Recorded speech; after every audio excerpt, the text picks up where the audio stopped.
بسم اللہ الرحمن الرحیم۔ اللہ کے فضل و کرم سے ہم اس وقت جو ہے قبیلہ سعد کے اس مقام پر کھڑے ہیں جہاں میرے آقا علیہ الصلوۃ والسلام نے بچپن کے 6 سال گزارے،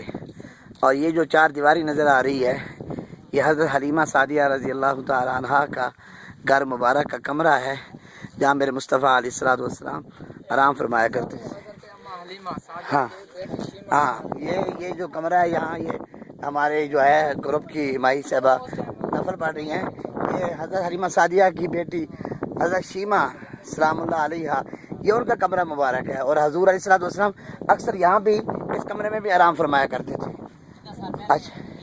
اور یہ 1400 سال پہلے کی بات ہے۔ اس کے بعد جو ہے یہ کمرہ مبارک جو ہے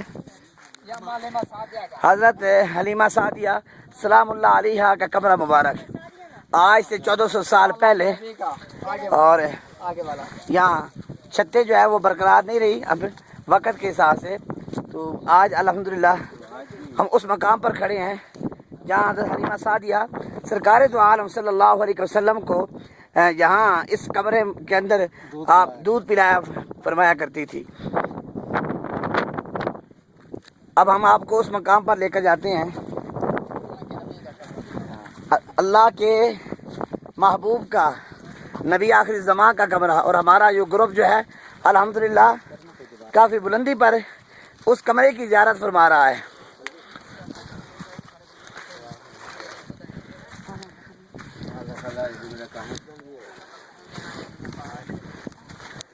سرکار دو عالم صلی اللہ علیہ وسلم بچپن کے جو 6 سال گزارے، آپ کے نعلین پاک اس دھرتی کو چھوئے، اور ہم بد نصیبوں کو اللہ تبارک و تعالی جل وعلا نے اپنے حبیب کے صدقے ہمیں آنے کی توفیق عطا فرمائی۔ یہ کمرہ وہ کمرہ ہے جہاں میرے مصطفیٰ مدنی کریم صلی اللہ علیہ وسلم جو ہے وہ آرام فرمایا کرتے تھے، اور الحمدللہ ہم سب جو ہے اس وقت یہاں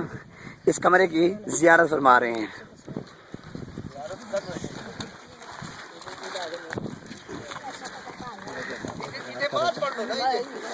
جس جگہ پر بھی پڑھیں گے آپ ادھر بیٹھ کے بھی پڑھ سکتے ہیں، نفل پڑھنے ہیں تو آپ ادھر بھی بیٹھ کے پڑھ سکتے ہیں۔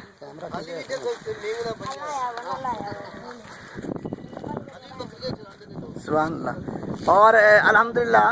کہ یہ جو قبیلہ سعد ہے یہ ان حضرت حلیمہ سعدیہ کے قبیلے والے جو ہے آج تک انہوں نے اس سلسلے کو جاری رکھا ہوا ہے، ابھی بھی وہ بکریاں چلاتے ہیں اسی مقام پر۔ اور یہ آپ کو نیچے جو جگہ نظر آ رہی ہے، سبزہ نظر آ رہا ہے یہ سارا، اور یہ جو احاطہ آپ کو نظر آ رہا ہے یہ حضرت حلیمہ سعدیہ قبیلہ سعد کے لوگوں کے مقبرے ہیں، یعنی قبر مبارکہ ہیں اس 4 دیواری کے اندر۔